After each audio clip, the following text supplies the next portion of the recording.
This is Megan Levy-Heaton from PennLive.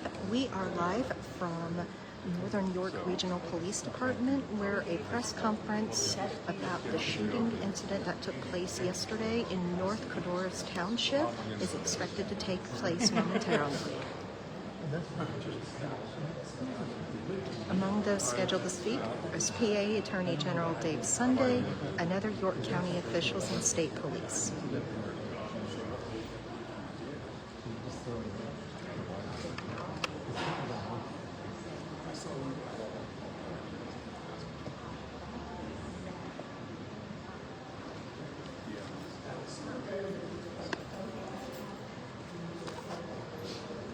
Sit on the end.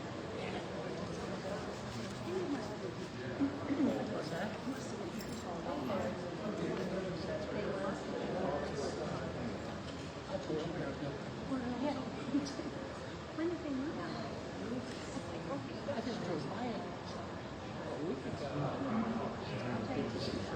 Yeah. On the streets.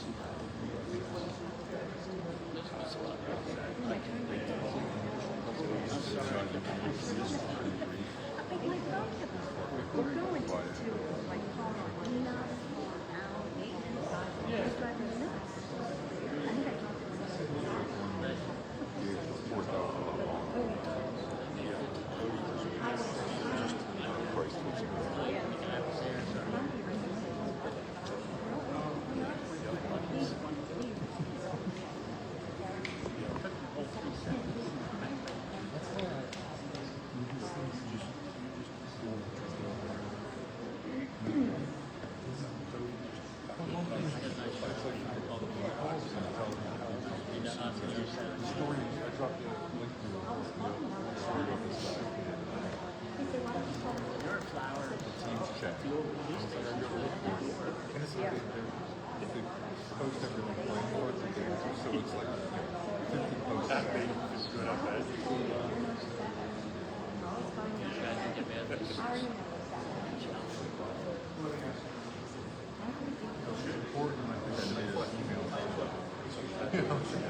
Nope.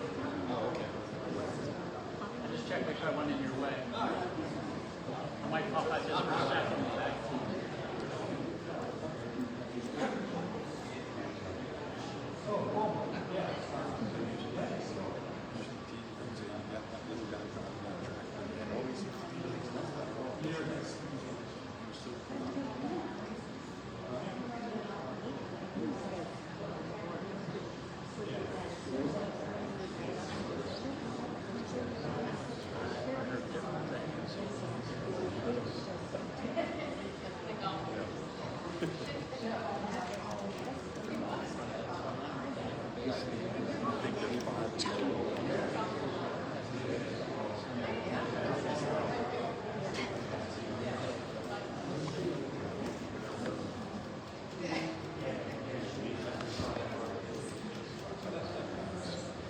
That guy don't have film in his camera, I know it.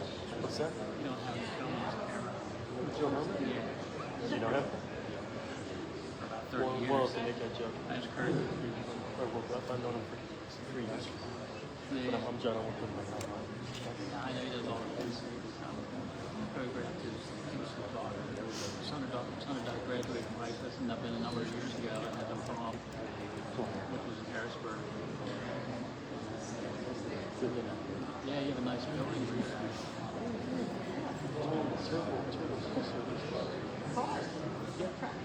I run into a blonde-haired girl, Becky.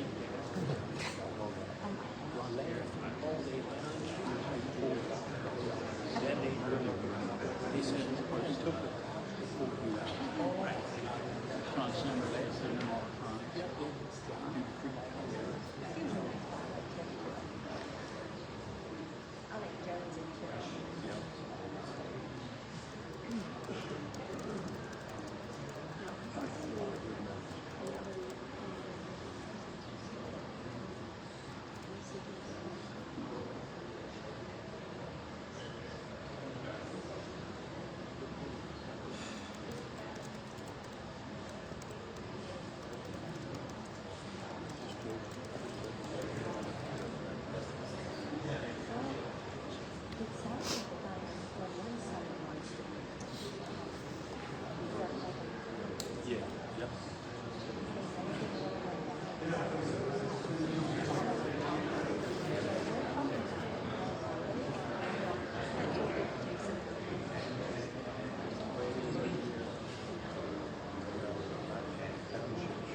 This is Megan Levy-Heaton from PennLive.com. We are live to you from the Northern York Regional Police Department, where an update led by Pennsylvania Attorney General Dave Sunday on the shooting incident that resulted in 3 police officers dead and 2 more injured is about to start shortly. 4 of the officers, all 3 officers that died and 1 of the injured were from this department.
Good afternoon, everyone. My name is Tim Barker. I'm the District Attorney for York County. And we're here today to go ahead and speak to you about the horrific events that occurred yesterday. I don't lie to my constituents. I never will. And so I'm going to say up front, this is extremely difficult. One of the most difficult things that any of us have ever had to go ahead and be a part of and to go ahead and do. But we're here today to go ahead and give you an initial finding of fact. And again, it's an initial finding of fact as to what happened yesterday. And we can go ahead and do so because the investigation has been extremely thorough. I had requested that the Pennsylvania State Police take over the lead on this investigation, and they are doing so in conjunction with the county detectives from our office in a full and complete collaborative effort. Based upon the information we gathered that was provided from my review, which included being out at the crime scene itself for hours yesterday, being walked through various aspects of the scene, which included also a review of body-worn camera footage, a review of dash cam footage, personally having a chance to see where there were various items of ballistics, physical evidence, and unfortunately, the location of our fallen officers. Based upon this review of information, I will go ahead and deliver an initial finding of fact. This is an initial one. There are many steps that need to be completed as part of this investigation. There are many questions that I will not answer for you at this time because the investigation is ongoing. And there will be a second briefing once all of that information comes back and is complete. Those of you who know how we operate know that is what we do.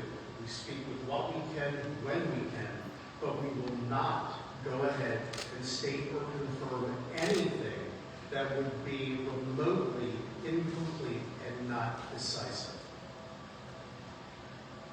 So what do we have here? Well, first off, Matthew James Ruth, he is the actor. And this is the only time we'll mention his name. After this, he will only be referred to as actor. What occurred begins actually on September 16th at approximately 11:23 p.m. We must start there, because this began as an incident of domestic violence. There was a call that came in from the mother of his ex-girlfriend that the actor was spotted on her property with binoculars, looking through the residence, looking through a window. The mother of the ex-girlfriend advised that it was a white male wearing camouflage, and she could see him through a trail camera that was standing in her driveway. And while en route to the location, the mother of the ex-girlfriend advised that the male possibly came there in a black truck that was parked on the Emig Road around the corner from the residence at 1879 Air Road. Officers responded, and upon initial arrival at the property, they did not locate the male. They went to Emig Road and did observe the black 2004 Ranger pickup truck parked along the road in the woods line. It was unoccupied, and then officers went back to the residence and spoke with both the ex-girlfriend of the actor and the mother of the actor. And the ex-girlfriend of the actor had advised that on 8/20 of 2025, an unknown person set her pickup truck on fire while it sat in her driveway. She advised that at the time she suspected that it was her ex-boyfriend who was the culprit, but she wasn't sure, so she requested that the matter not be investigated further. The ex-girlfriend then showed a still photo from the trail camera, and what it showed was a white male wearing an all camouflage outfit, standing behind the ex-girlfriend's truck in the driveway. And the male is looking through a scope device with it pointed towards the residence. The ex-girlfriend identified the male in the photo as the actor, and she advised that they put the trail camera up after the incident on August 20th of 2025. The ex-girlfriend confirmed that the actor was, in fact, her ex-boyfriend, and she suspected, again, that he was involved in the incident of setting her vehicle on fire. She stated that they had dated for only a short period of time, and that the actor had never been to her house, nor had ever been invited there. The ex-girlfriend also advised that the actor owned and often drove a 2000 Blackfield Ranger pickup truck. And when they were reviewing the photo, the officers noticed that the actor had an AR-15 style rifle slung across his chest while looking into the residence. The officers then proceeded over the next several hours, which included assistance as well from the York County Sheriff's Department through the use of their drone, to attempt to locate the actor. They could not find him, despite searching over the next several hours.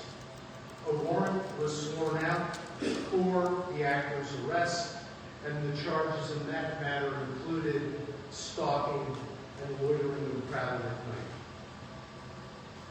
The next morning, detectives from the Northern York County Regional Police Department attempted to go ahead and locate and execute a search warrant on the known residence of the actor. Included in executing that search were 3 detectives: Detective Sergeant Cody Becker, Detective Mark Baker, and Detective Isaiah Humanheiser. 2 other detectives also participated in this search. They arrived at the actor's residence and communicated with his family at 12:11 p.m. They left the residence, having interviewed family and having conducted search at 1:23 p.m. At 2:02 p.m., Detective Sergeant Becker, Detective Baker, Detective Ebenheiser, and 2 other Northern Regional detectives arrived on scene at 1879 Air Road, the location of the incident the previous evening. They arrived and they were searching for the actor.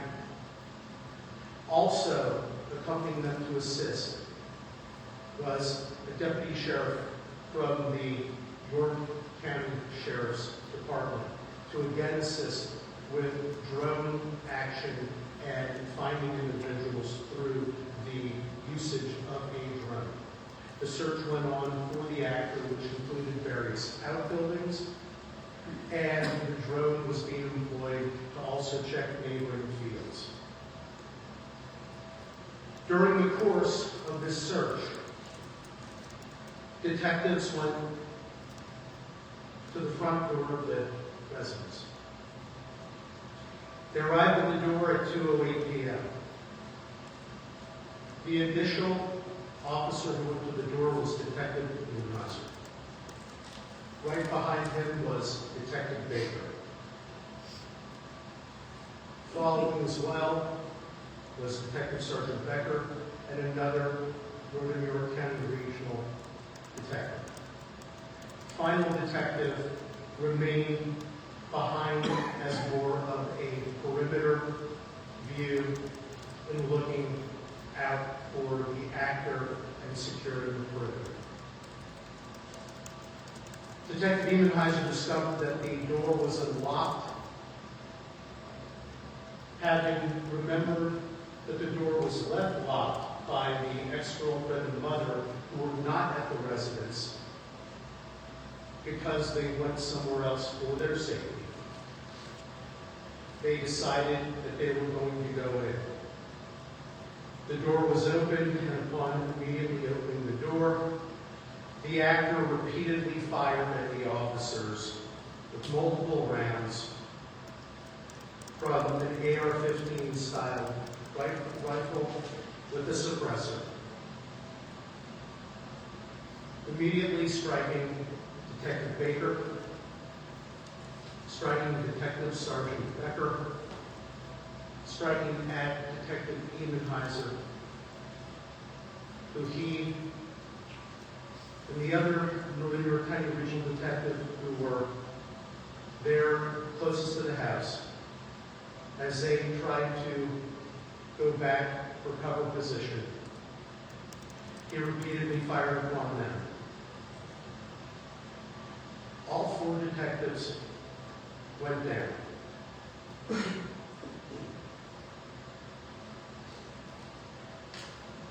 The actor then proceeded to turn his attention to the deputy sheriff. The deputy sheriff and the other Northern York County Regional detective began to position themselves to return fire. The Northern York County Regional detective repeatedly fired at the actor. The actor did strike the deputy sheriff who was by his vehicle and also struck the vehicle. The deputy sheriff did himself remove his 9mm. The Northern York County Regional detective was firing at the actor with his AR-15 style rifle. The actor repeatedly was firing his rifle at the deputy sheriff, striking him. The deputy sheriff went down and went to try to retrieve his rifle and go for safety as well to take cover to return fire. The actor went up towards the roadway where the vehicles were to engage in fire with the deputy sheriff continuing to fire at him. The deputy sheriff returned fire with his 9mm handgun. The Northern York County Regional Detective also was returning fire with his rifle. While up at the roadway when the actor was there was a final exchange of gunfire. After that exchange, the actor went down. The actor became deceased. Following this, the Northern York County Regional Detective immediately went to see about rendering aid. He immediately went down first to his fallen officers from the Northern York County Regional Police Department by the house and discovered detectives that were non-responsive. Detective Sergeant Cody Becker, Detective Mark Baker, and Detective Isaiah Ubenheiser were all killed following the brutal ambush that was committed upon them by the actor. The final Northern York County Regional Detective was critically wounded. The other Northern York County Regional Detective immediately began to render aid, as he also called out to have responses from other law enforcement and other emergency responders. After rendering aid there, he realized that the deputy sheriff was also critically injured. The detective of the Northern York County Regional Police Department responded to the deputy sheriff and immediately began rendering aid to him as well. From the time period when the detectives arrived at the front door preparing to enter to when the shooting stopped, they arrived at the front door at 2:08 p.m. All shooting had stopped by 2:10 p.m. and 16 seconds. At 2:14 p.m., the first additional officer arrives, another member of the Northern York County Regional Police Department.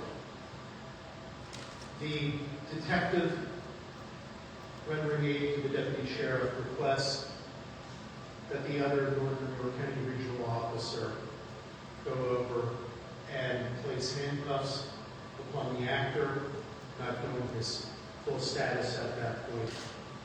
That was done so. And then numerous other law enforcement agencies and emergency personnel came to the scene to assist and render aid.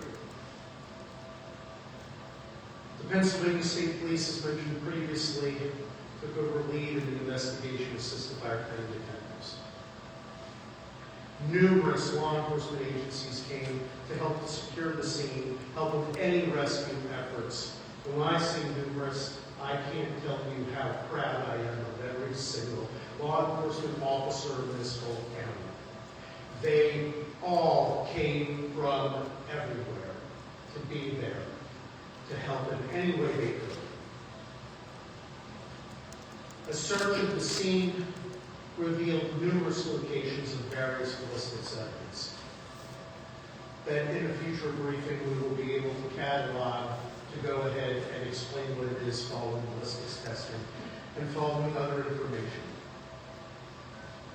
Needless to say, at this point in time, from what I was able to observe on the scene and shown and explained to me by the investigators, it corroborates fully what we have just stated and also shown through visual and also through other interviews.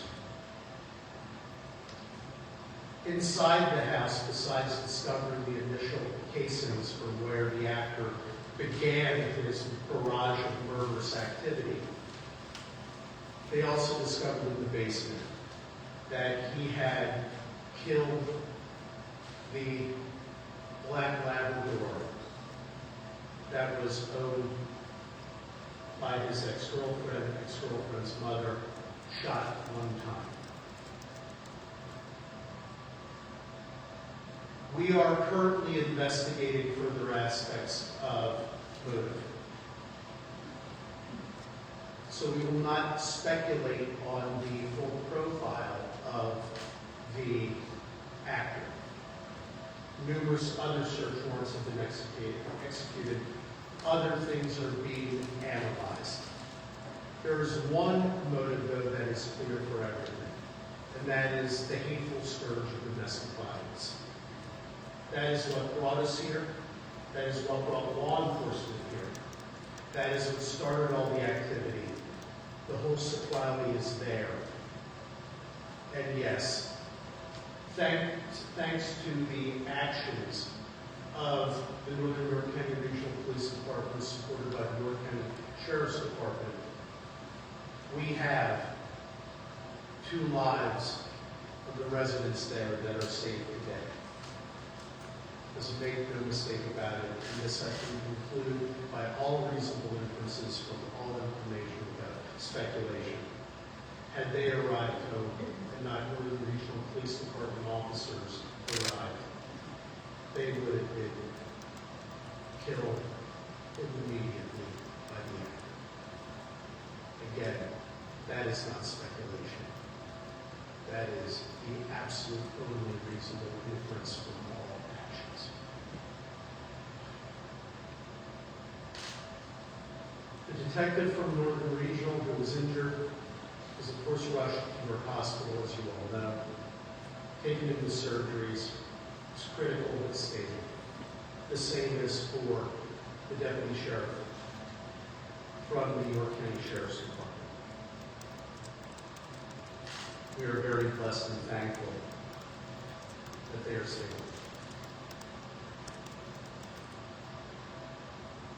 In terms of some legal aspects, one of the things that I wanted to make clear right now, although it be crystal clear and obvious to any human being on the planet, but just to make sure that this is articulated legally, all actions by law enforcement were justified.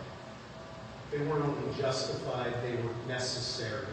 And we are so thankful and appreciative to them, and especially our Northern York County Regional Detective who fired the last shot and who rendered the aid.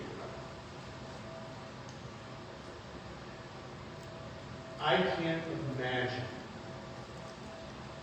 the strength and the fortitude that it takes to immediately, after having seen and been engaged in that, and going down to see what you observe, to be immediately thinking of rendering critical aid and engaging in life-saving action. He saved many lives that day. If the actor was not eliminated and his threat and murderous rampage eliminated, who knows where this would end.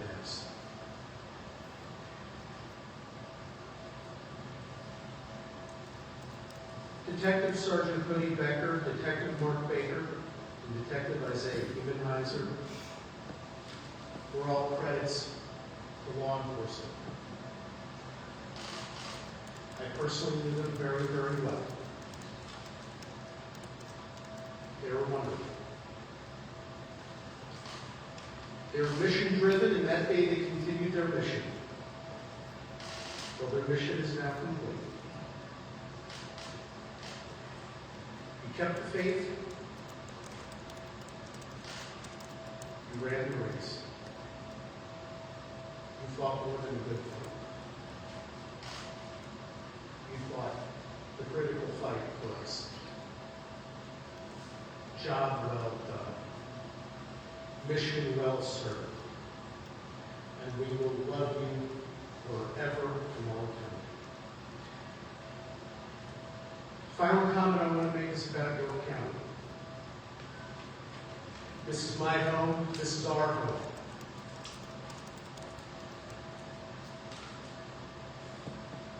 We've gone through a lot this year.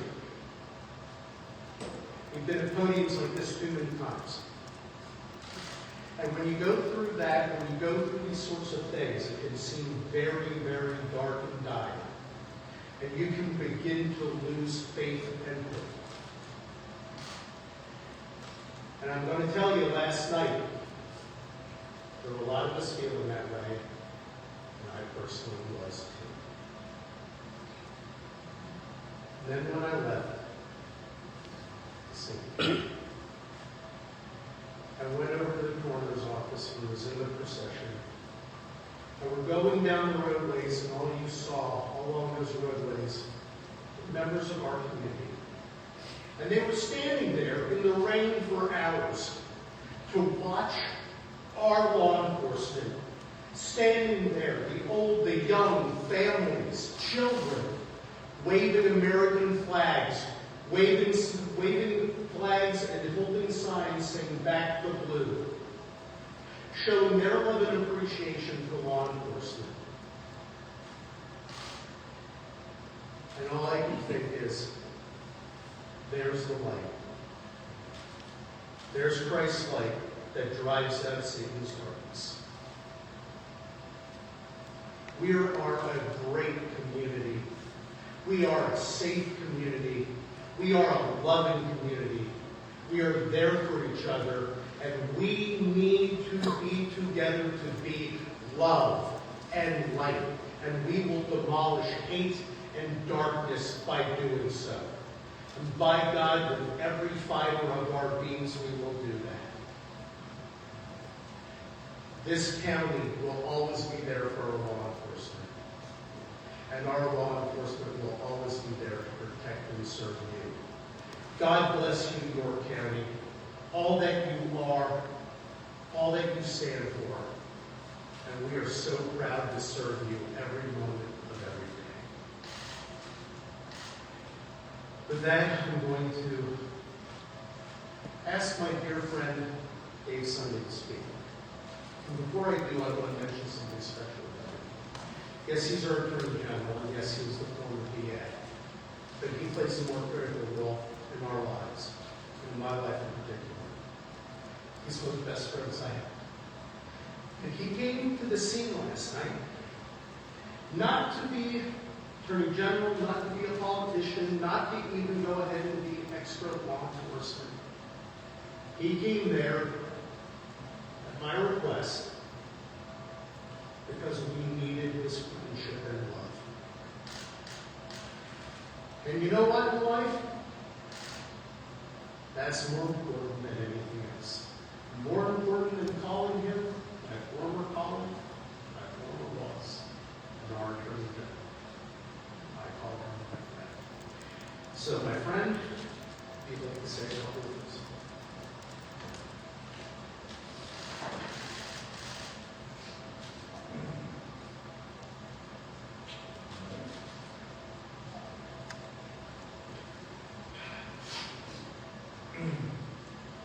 Good afternoon.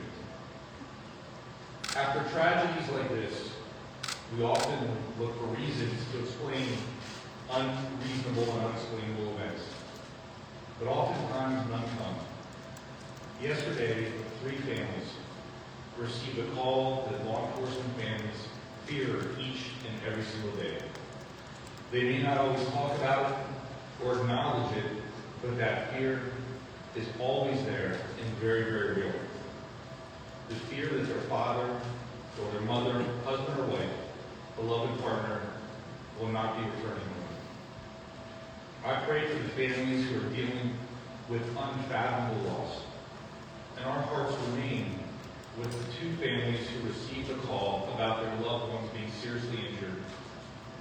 And we pray for their recovery.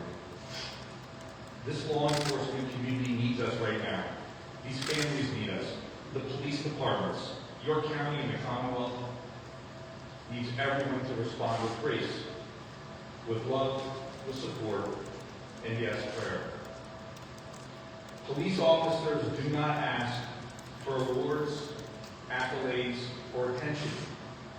But the truth is, every single day, they're standing up for their communities, for many people who they have never met before, and putting their lives on the line. Many of us have been in a position where there's been an emergency in our lives, and we've needed help. And we've had to call 911. and the police come. And they oftentimes can fix a situation. They can make you feel better. They can take care of you. And after that's over, they leave. And as a family, they come together and say, thank God we got through that. We're okay. But those police officers move on to the very next call. And then they move on to the very next call. Every day, every week, every month, for years, decades sometimes. And they don't have the luxury of taking a break and saying, you know, we held it, we took care of that one, we took care of that family, we're fine. And this kind of detail in particular, when you're talking about a warrant, is some of the most absolute dangerous work our police officers do, because they never know exactly what they'll encounter. The officers involved with this incident went to a home to protect a woman and her children. They encountered a force of evil, hell-bent on taking lives. Think about that. Think about what these officers went through. And I ask, do police officers not deserve the full embrace and support of society? Being a police officer means kissing your spouse or partner and children goodbye every single morning or afternoon, depending on your shift, and heading off to a job where you have no idea what you're going to run into that day. And what will be required of you? Our police officers today are so much more than law enforcement officials. They're social workers, mental health professionals, counselors, crisis interventionists, child care workers. And they have the bright light of public opinion and judgment shining on them every single day. But yet they perform their duties without hesitation, true to their oath to protect and serve. Yesterday, 3 brave officers gave their lives to fulfill their duties. In the midst of that gunfire, their mission expanded from protecting a family to saving one another. And those actions saved lives. Without committed, qualified police officers, any and every community in our nation is susceptible to lawlessness and disorder. Families and children are vulnerable. Our older residents are vulnerable. Who's going to hold the line between a free society and lawlessness? Well, we all can play a role. I've heard it said before that more and more we have come to expect less and less from each other. Looking around our world, it's hard to argue with that. Society has become programmed to devalue human life. Perhaps it's social media or the news environment that thrives on outrage, or the loss of in-person connections and relationships. But that doesn't mean that we have to accept it. We have to get past the attitude that we are not each other's keeper. Step away from the keyboard and talk to a stranger, talk to a neighbor, find a place to lend a hand. If we can't get if we can't get beyond that attitude of selfishness for the sake of our society, then do it for the sake of these men, these heroes and their families. As one of Pennsylvania's most famous and favorite sons, Fred Rogers once said, "Look for the helpers." I implore us all to not only seek out the helpers, but support and empower them, emulate them. Again, the answers we seek, the logical reasoning to explain how such a horrible, unimaginable tragedy can happen, they are hard to come by. So let's not rely on answers, and instead take action. Not all of us swear the oath to protect and serve. Not all of us put on a uniform. But we are all capable of being the unrelenting force that overcomes evil. And I think we are. Late last night, after spending the evening at the scene of this horrific crime with our fallen heroes, my friends that were partners when I served as a district attorney, we made a very sad journey with their bodies to Europe. The rain was falling as if God himself was mourning with us. As I looked outside my vehicle window, lining each rural road, outside each home, standing in the rain of our fellow York counties, with American flags, holding a vigil for these men and honoring their sacrifices. I want everyone to know how important that was to the police officers and the law enforcement community of York County. It was so important to each of us who knew these men and considered them friends. That is the humanity that we need in this moment and in our world. Thank you. May God bless and keep these men and their families, and may He protect the men, women, and law enforcement every single day. Thank you.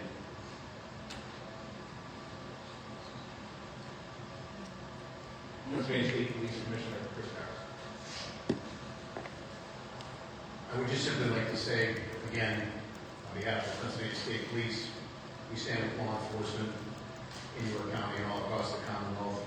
We will continue to provide any and all resources at our disposal to ensure that the investigation is completed.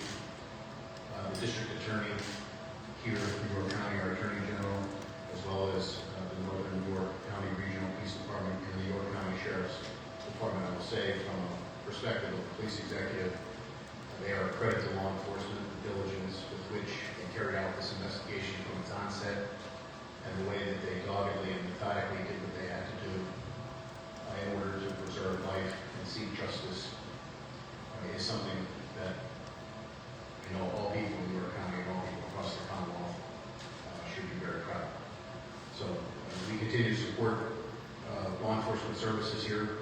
We will continue to do so. Our members' assistance people will be here with the Sheriff's Office as well as the Northern York County Regional Police. There are recovery support services that will have to be dealt with for the injured. There are planned to be funerals that have to be planned, and we stand with them and will support them today and every day forward. Thank you very much.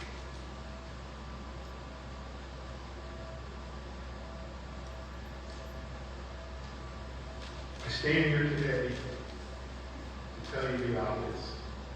Our office is grieving. Our community is grieving. Our fellow men, brothers, and sisters in the are grieving. But what I can tell you, the only way we're going to get through this is prayer.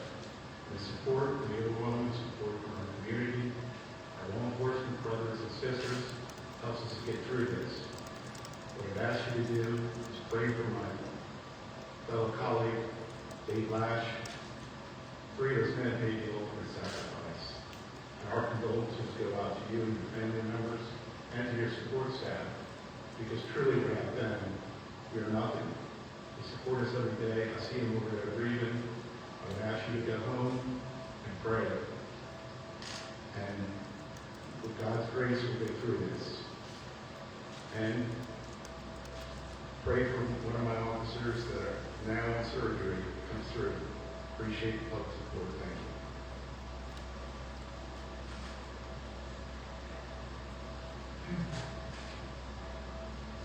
Good afternoon. My name is Dave Lash. I'm the Chief of Police of the Northern County Regional Police Department. Yesterday was a dark day for the Northern County Regional Police Department and for all of our county and our communities. We are mourning the loss of 3 of our officers, and we continue to pray for the recovery of our 4th and also for the recovery of the York County Sheriff's Deputy. I want to take a moment to recognize the 3 officers we lost. Sergeant Cody Becker, Detective Mark Baker, and Detective Isaiah Emmenizer. Each of these men represented the very best of policing. They served with professionalism, dedication, and courage. They were leaders within our agency, committed to protecting this community and standing beside their fellow officers. Unfortunately, their deaths are the stark reminder of the risks law enforcement officers accept every day. They knowingly place themselves in harm's way to keep others safe. For that, we are forever indebted to them and their families. our administrative offices are closed, and police coverage in our municipalities is being provided by neighboring departments and the Pennsylvania State Police. We are grateful for their immediate support in helping us maintain public safety while our department works through this tragedy. The Northern York County Regional Police Department will return to patrol operations tomorrow on Friday, September 19th at 1900 hours. Until then, our partners will continue to ensure uninterrupted police service in our communities. We know the community wants to help, and an official endorsed donation portal will be announced shortly. This will ensure that all contributions go directly to the families of our fallen and injured officers. On behalf of the Northern York County Regional Police Department, I want to thank the community, our law enforcement partners, our elected officials, for their overwhelming outpouring of support. While nothing can erase the pain of this loss, their strength and compassion will help us and the families of Sergeant Cody Becker, Detective Mark Baker, and Detective Isaiah Emmenizer as we move forward through the difficult days ahead.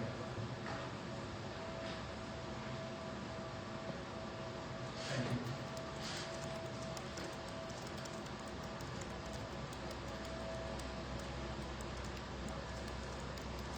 That concludes the comments that we came here today to make to everyone.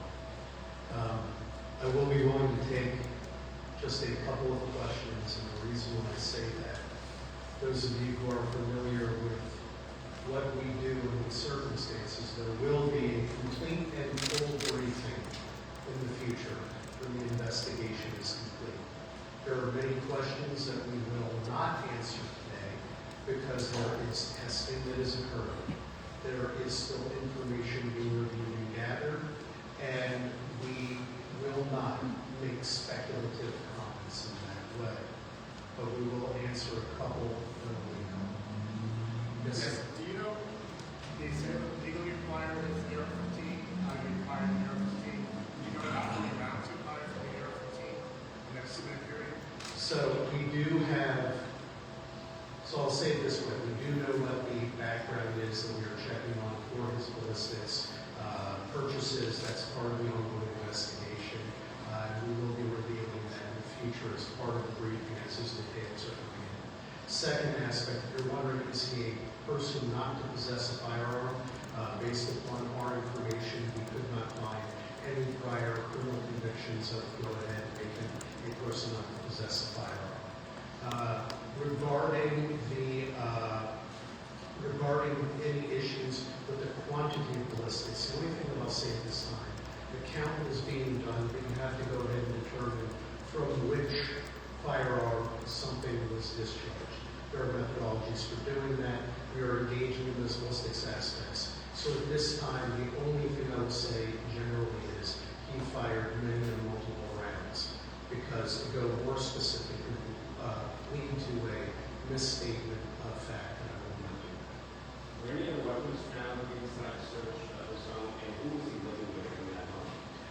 I have not disclosed that. First of all, I have not disclosed who he's living with because out of their privacy interest.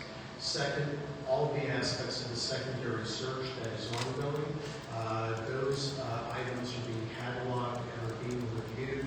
They'll be part of a further briefing in the future, but I'm very sensitive to the privacy interests of non-involved individuals as part of an incident, including, as you'll notice, the only names that were mentioned one time were mentioned of the actor and the names, of course, of our fallen officers. That is how respect their privacy interests. But in the future, with the briefing regarding that question, we will be going into detail of a cataloging of background aspects of this. Where was the actor located when he started shooting, and where were police located? So, as I stated previously, and I'll just repeat this one more time, at 2:08 p.m., the officers were at the front door of the residence, what we are designating as the front door of the residence. The actor was just inside the door. When the door opened is when he began to fire. What's that? I'm sorry, you guys. How do you get access into the home? So that is under investigation review as well. They were conducting a more thorough search of the house, looking for those aspects.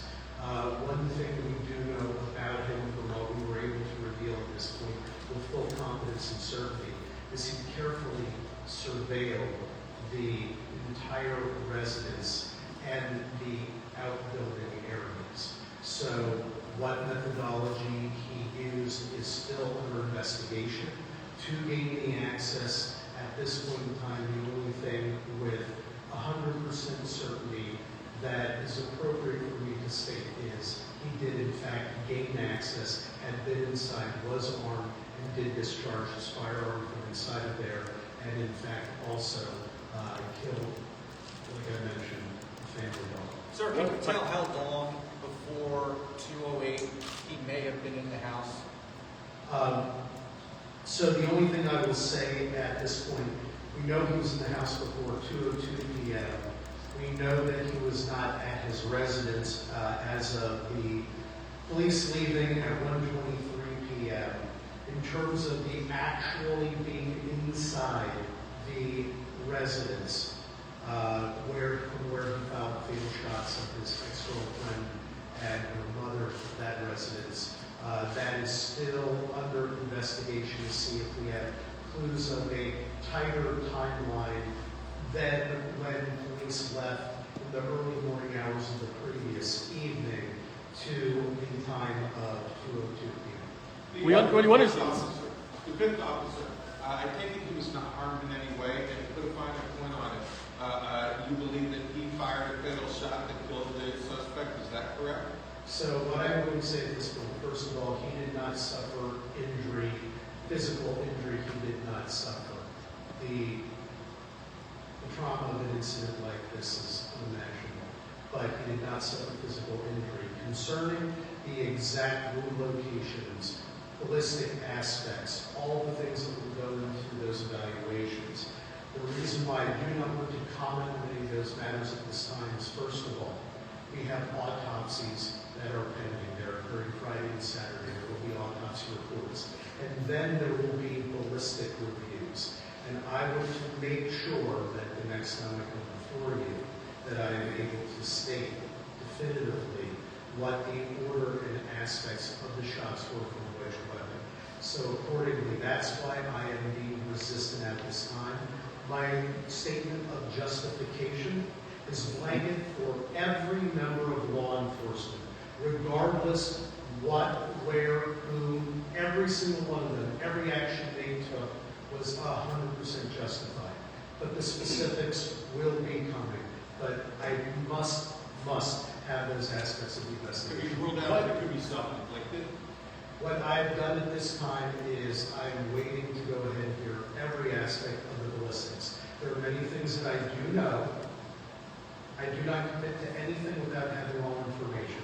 So if I sound in the middle, it's because every time that somebody says a comment of speculation, so many times it gets proven wrong, and then it leads to more harm than good. So I am only going to state that it was a final exchange of fire. We know that for a fact from the evidence that we have. Following the final exchange of fire, the actor became deceased. So I will leave it at that. You will know more in the future. I will take one more question because I know many of these questions will be the subject of the next briefing, and I hate having to repeatedly say this to all of you. Knowing that the actor was potentially armed, what precautions did your detectives and officers take in issuing a warrant for a potentially dangerous individual? So they did get the arrest warrant, as I stated. They did a complete search of the whole area that night.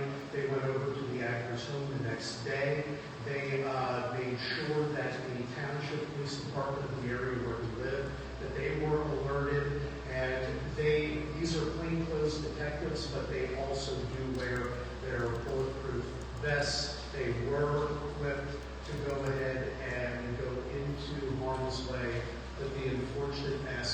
given the nature of where, when, and how the ambush by the actor occurred, that there was no time for response. They did go ahead and proceed as you would expect law enforcement to proceed to try to protect our community. There was multiple communication. There was use of drones to try to go ahead and determine where he potentially could have been hiding. So yes, they were actively looking to protect the community. And additionally, I will add, as I stated before, the ex-girlfriend and mother who were directly in harm's way, they were not there. They were staying elsewhere. And they knew not to come back.